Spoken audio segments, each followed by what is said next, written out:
Hello students, welcome to my channel. तो आज इस वीडियो में करने वाले हैं प्रीवियस ईयर क्वेश्चंस जो पूछे गए थे 2025 में। सॉल्यूशन चैप्टर से टॉपिक एज़ोट्रॉपिक मिक्सचर मतलब डेविएशन फ्रॉम रॉल्स लॉ। तो क्या है, देखो बेटा, 2025 जेई मेंस में 7 अप्रैल को शिफ्ट 2 में पूछा हुआ क्वेश्चन है। Match list 1 with list 2। List 1 में क्या दिया हुआ है? पहला option solution of chloroform and acetone. ये एनसीईआरटी का ही एग्जांपल है, अगर आप पढ़ेंगे तो वहां पर आपको दिख जाएगा। क्लोरोफॉर्म क्या होता है? CCl3। तो 3 Cl मॉलिक्यूल एटम्स लगे होते हैं और एक H होता है, ठीक है। और क्या एसीटोन क्या होता है बेटा? नील पेंट रिमूवर। उसमें क्या होता है? कीटोन होता है। इसको है ना, बगल में होता है कीटोन, इसको क्या बोलते हैं? प्रोपेनोन भी बोलते हैं। तो क्या होता है, इन दोनों के बीच में हाइड्रोजन जो होता है क्लोरोफॉर्म का और जो एसीटोन का O होता है, इनके बीच में हाइड्रोजन बॉन्डिंग हो जाती है। इसकी वजह से क्लोरोफॉर्म इसे अपनी तरफ खींच लेता है। तो इन दोनों के बीच में जो इंटरेक्शन है वहां पर बताया हुआ है एनसीईआरटी में ही। इंटरेक्टिव फोर्स हो जाती है, दोनों दूसरी तरफ इंटरेक्ट करते हैं तो इनका उड़ना मुश्किल हो जाता है। तो यानी कि जब ये कम उड़ेंगे तो वेपर प्रेशर क्या हो जाएगा बेटे? कम हो जाएगा और बॉइलिंग पॉइंट इनका बढ़ जाएगा। तो क्या हो जाएंगे? मैक्सिमम बॉइलिंग हो जाएंगे ये, नहीं। तो इसको, क्योंकि आपको पता है vapour pressure is inversely proportional to boiling point. Vapour pressure ज्यादा मतलब बॉइलिंग पॉइंट कम, वेपर प्रेशर कम मतलब बॉइलिंग पॉइंट ज्यादा। यानी कि ज्यादा बॉइलिंग पे उड़ेंगे, यानी कि आपका जो हमारा acid solution of chloroform and acetone है, कौन सा मिलेगा? मैक्सिमम बॉइलिंग एजियोट्रॉप, यानी कि 3। फर्स्ट का जो आंसर होगा, ए का जो होगा वो 3 होगा, ठीक है बेटा। तो आगे चलते हैं। Solution of ethanol and water, second करते हैं इथेनॉल। इथेनॉल भी मैंने बताया था, नहीं इथेनॉल अभी नहीं बताया, पहली वीडियो में बता चुकी हूँ। इथेनॉल ROH कर देंगे, एल्कोहल CH3CH2OH, एंड क्या होता है? वाटर। अब वाटर के बीच में क्या होता है? वाटर के बीच में क्या होता है? खतरनाक हाइड्रोजन बॉन्डिंग होती है।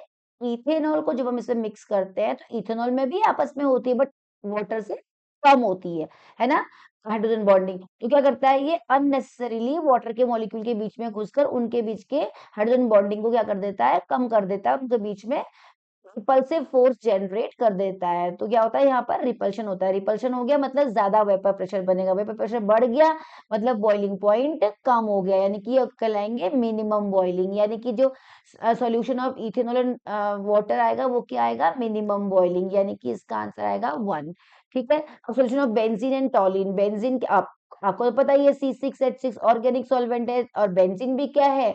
बेंजीन भी क्या है? C6H6 यानी कि CH3 क्या है? C7H8 है ना। दोनों क्या ऑर्गेनिक है, कुछ कोई प्रॉब्लम नहीं है। डेल्टा H मिक्सिंग 0, और कोई अट्रैक्शन नहीं है, कोई रिपल्शन नहीं है इनके बीच में। तो डेल्टा H मिक्सिंग करने पर कोई भी चेंज नहीं होता है एंथैल्पी में, डेल्टा V सॉरी, वॉल्यूम में कोई चेंज नहीं होता है। तो इसका आंसर आ जाएगा 4, ठीक है बेटा। अब अगला देखेंगे, solution of acidic acid in benzene. अब आप ये देखिए, एसिडिक एसिड की कहानी थोड़ा सा यहाँ पे समझ लीजिए, बड़ा अच्छा क्वेश्चन है, ये भी एनसीईआरटी में दिया हुआ है। अब जब आप कार्बोक्सिलिक एसिड्स पढ़ोगे ऑर्गेनिक केमिस्ट्री में, वहां पे भी आपको मिलेगा। एसिडिक एसिड क्या होता है बेटा? CH3COOH होता है। इसको हम यहाँ एक्वस में भी पढ़ लेते हैं, इन वाटर पढ़ लेते हैं, बहुत इंपॉर्टेंट है, इसको बच्चे याद रखेंगे। और एसिडिक एसिड जो होता है वो क्या होता है? इन ऑर्गेनिक सॉल्वेंट्स में भी देख लेते हैं। तो ऑर्गेनिक सॉल्वेंट्स में, और इसमें क्या होगा? क्या होगा बताओ? ये जो होता है ना, एसिडिक एसिड पानी में डिसॉल्व होकर घुल जाता है। जो हम विनेगर खाते हैं ना बेटा, तो क्या होता है? CH3COO- और H+। चाउमीन में डालते हैं, है ना। किस किस में डालते हैं विनेगर? जो भी हनी चिली पोटैटो जो भी बनाते हैं हम, फ्राइड राइस में भी डाल लेते हैं। तो क्या हो जाएगा? ये H+ है, डिसोसिएशन हो जाता है, यानी कि घुल जाता है, डिसोशिएट होता है। एक के दो बन जाते हैं। यहाँ पर कितने हैं? दो, एक है एन, यहाँ कितने बन गया? एक और एक, दो, ठीक है। यहाँ हुआ इसका डिसोसिएशन, ठीक है। लेकिन ऑर्गेनिक सॉल्वेंट में क्या होता है? जैसे हम डालते हैं तो जो ये होता है CH3COOH, ये डाइमर बनाता है। इसके दो मॉलिक्यूल अगर आप लोगे तो ये यहाँ पर जाकर डाइमर बना देगा। कैसे बनाता है? CH3C डबल बॉन्ड OOH, इस तरीके से। ये एक हो गया इसका मॉलिक्यूल। थोड़ा अलग तरीके से बनाते हैं, because molecules are very clever. ये बड़े चालाक होते हैं, ये कैसे भी अपने आप को तोड़ या मरोड़ सकते हैं और कैसे भी अपने आप को मोड़ सकते हैं। तो ये मॉलिक्यूल्स आर वेरी क्लेवर, तो ये स्मार्ट होते हैं स्टेबिलिटी के लिए। तो जैसे CH3 लगा होता है एक तरफ, और एक तरफ क्या लगा होता है? ऐसे लग गया, और ये C हो गया मेरा डबल बॉन्ड वो कर देती हूँ, ऐसे कर देती हूँ, सी डबल बॉन्ड ओ, और इधर कर देते हैं ओ एच। ठीक है, ये हो गया ओ एच। और दूसरा मॉलिक्यूल इधर से आता है सी डबल बॉन्ड ओ और सी एच थ्री, और ये ओ एच। तो क्या करता है, एक मॉलिक्यूल का, चेक करो बेटा, इस मॉलिक्यूल का ये एच दूसरे मॉलिक्यूल की ओ के साथ हाइड्रोजन बॉन्डिंग कर लेता है, और ये साथ कर लेता है हाइड्रोजन बॉन्डिंग, तो डाइमर बन जाता है। यानी कि ऑर्गेनिक सॉल्वेंट में अगर इसका जो मॉलिक्यूलर वेट है, अगर बाहर अकेला, मतलब अगर इसका मॉलिक्यूलर वेट कितना है, कितना होता है, दो, कितने हैं, कार्बन दो है, तो 24 हो गया, 12 + 12, फिर तीन, दो ऑक्सीजन है, तो कितने हो गए, 32, और कितने हैं, चार हाइड्रोजन है, तो चार हो गए, कितना हो जाएगा, 24 +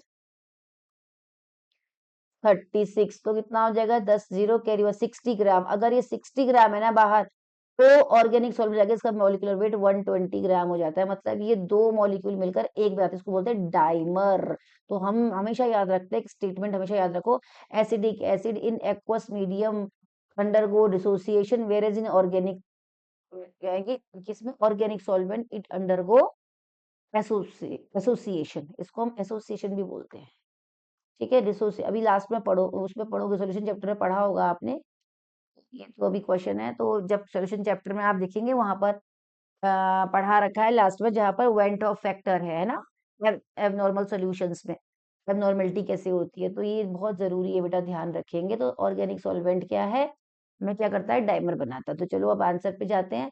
यानी कि हमारा क्या हो जाएगा, solution of acetic acid in benzene क्या बनाता है, डाइमर बनाता है, यानी कि इसका आंसर 2 हो जाएगा। अब मैच करो बेटा, ए का 3, ए का 3 का है इसमें, ए का 3, हाँ ये तो मैंने लगा रखा है, ए का 3, 1 का बी, तो ए आंसर, तो ए का आप एलिमिनेशन मेथड कर सकते थे, ए का 3 ऐसे हमारा आया, तो ये दोनों कट गए, और उसको इन दोनों में से एक सही है, फिर उसके बाद हम चेक कर लेंगे बी का। ठीक है, बी का 2, और इस तरीके से इसका आंसर होगा ऑप्शन बी। चलो अब एक और क्वेश्चन चेक करते हैं, जो एग्जाम में आया हुआ है। देखो, which of the following which of the following binary mixture does not show the behavior of minimum boiling azeotrope, ये आया हुआ है बेटा जेई मेन 2025 में, अप्रैल शिफ्ट 2 में। ठीक है, अब इनमें से कौन सा शो नहीं कर रहा है, डज नॉट, ये बहुत जरूरी पढ़ना है, शो बिहेवियर मिनिमम बॉइलिंग, कौन मिनिमम बॉइलिंग नहीं है, हमें ये चेक करना है। तो आप चेक करो, मिनिमम बॉइलिंग नहीं है, मतलब मैक्सिमम बॉइलिंग चेक करनी है। वाटर है, वाटर के बीच में क्या खतरनाक इंटरमोलर फोर्स होता है, तो ये एसीटोन जाकर इसकी वो इंटरमोलर फोर्सिंग को, मतलब हाइड्रोजन बॉन्डिंग को डिस्टर्ब कर देता है, तो इसको पॉजिटिव डेविएट कर देता है, मतलब इसका इंटरमोलर फोर्स वीक कर देता है, तो पॉजिटिव डेविएशन होता है, तो वेपर प्रेशर बढ़ जाता है, और कम टाइम पर मिनिमम बॉइलिंग हो जाता है, मतलब कम टाइम पर, कम टेम्परेचर पर बॉईल होता है, क्योंकि आपको पता है vapour pressure is inversely proportional to boiling point. ठीक है, तो ये आ गया हमारा मिनिमम बॉइलिंग होगा।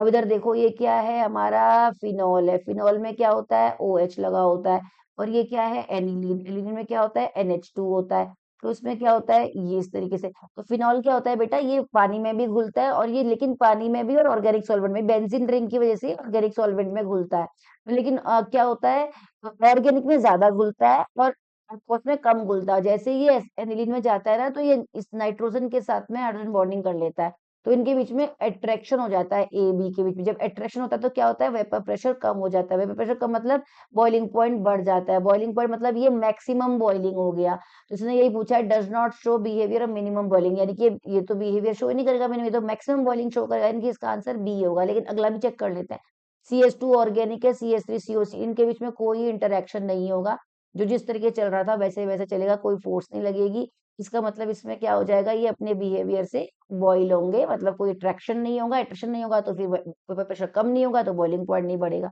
ठीक है, तो ये वही शो करेंगे पॉजिटिव डेविएशन, क्योंकि वीक है ना, वीक इंटरमोलर फोर्स है, तो पॉजिटिव डेविएशन मतलब मिनिमम बॉइलिंग शो करेंगे, है ना बेटा।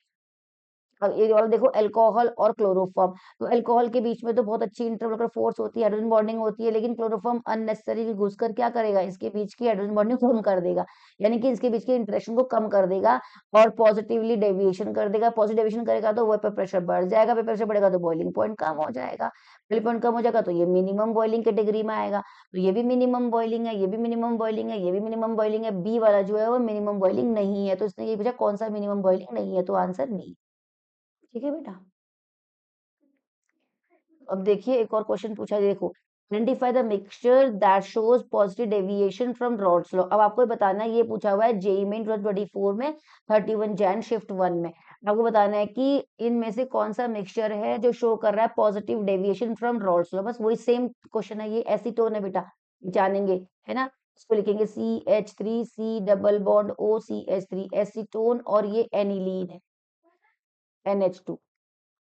तो क्या होगा, एसीटोन एनिलीन में क्या होगा, अब ये देखिए बेंजीन और क्लोरोफॉर्म है ये, बेंजीन क्लोरोफॉर्म, क्लोरोफॉर्म कैसा होता है CH CL CL और ये इधर बेंजीन है। चेक करेंगे क्या क्या फोर्स लगेगी इसके बीच में, ठीक है। ऐसे इधर देखो, ये क्या है क्लोरोफॉर्म, ये भी क्लोरोफॉर्म और ये एसीटोन है CH CL CL CL, ये हो गया और ये एसीटोन हो गया। अब इसके बीच की पहले चेक, पहले लिख लेते हैं फिर चेक करेंगे कौन सी फोर्स है।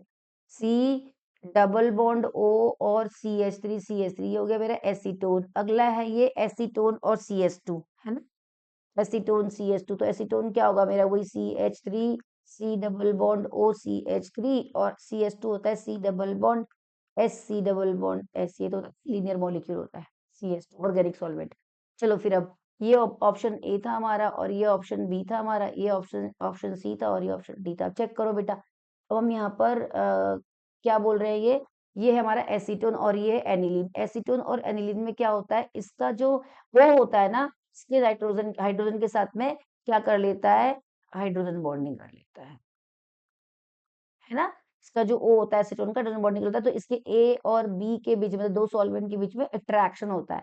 अट्रैक्शन होता है तो क्या होता है, स्ट्रांग हो जाती है इंटरमोलिकुलर फोर्स। तो क्या होता है, वेपर प्रेशर क्या होता है, कम हो जाता है, बॉइलिंग पॉइंट बढ़ जाता है, हाई बॉइलिंग हो जाता है। ठीक है, क्या बोला इसने, antibiotic mixture show positive deviation, ये नेगेटिव डेविएशन शो करेगा। हमें बताना है पॉजिटिव कौन सा शो करेगा, यानी कि ये हमारा आंसर नहीं है। बेटा देखो क्लोरोफॉर्म का H बेंजीन का, बेटा ये जो होता है बेंजीन, बेंजीन रिंग को आप ऐसे भी तो लिख सकते हो ना, ऐसे पाई इलेक्ट्रॉन चारों तरफ घूम रहे होते हैं। तो पाई इलेक्ट्रॉन क्या होते हैं, sp2 हाइब्रिडाइज होते हैं। sp2 जो होते हैं, जो कार्बन है हर जगह पे sp2 इसकी नेगेटिविटी 2.85 होती है, ज्यादा इलेक्ट्रोनेगेटिव होता है। और नेगेटिविटी का मतलब क्या होता है कि ये किसी भी कम इलेक्ट्रोनेगेटिव को भी तरफ खींच सकता है। तो ये बेंजीन रिंग का जो पाई इलेक्ट्रॉन्स होते हैं ना, ये हाइड्रोजन बॉन्ड को भी तरफ खींच लेते हैं। तो इन दोनों के बीच में जो अट्रैक्टिव फोर्स काम करती है, अट्रैक्शन होता है, तो इसके बीच में क्या होता है, वही वेपर प्रेशर इसका क्या हो जाएगा, कम हो जाएगा, बॉइलिंग पॉइंट बढ़ जाएगा। तो ये क्या हो जाएगा, ये मैक्सिमम बॉइलिंग हो गया। इसने बोला है कि मतलब क्या शो करेगा, नेगेटिव डेविएशन, इसमें भी अट्रैक्शन आ गया। अगेन यहाँ देखो क्लोरोफॉर्म और एसीटोन, इसमें भी इनका मॉलिक्यूल के बीच में ए और बी के बीच में क्या आ जाएगा, अट्रैक्शन आ जाएगा। क्यों, क्योंकि क्लोरोफॉर्म का H एसीटोन के O के साथ क्या करेगा, अट्रैक्टिव फोर्स करेगा। फिर ये भी क्या शो करेगा, नेगेटिव डेविएशन, है ना, इसके वॉल्यूम में। अब इधर देखो, ये एक ऑर्गेनिक सॉल्वेंट है और ये क्या है, इसके पास कोई हाइड्रोजन नहीं है हाइड्रोजन बॉन्डिंग करने के लिए, और यहाँ पे एसीटोन का O है, तो ये आपस में कोई इंटरेक्शन नहीं होगा। इनके बीच में वीक फोर्स होगी और वीक फोर्स होने की वजह से ही जल्दी उड़ जाएंगे। इनका वेपर प्रेशर ज्यादा होगा तो बॉइलिंग पॉइंट कम होगा, बॉइलिंग पॉइंट कम होगा तो ये पॉजिटिव डेविएशन शो करेंगे। और इसका आंसर होगा ये डी ऑप्शन। ठीक है बेटा।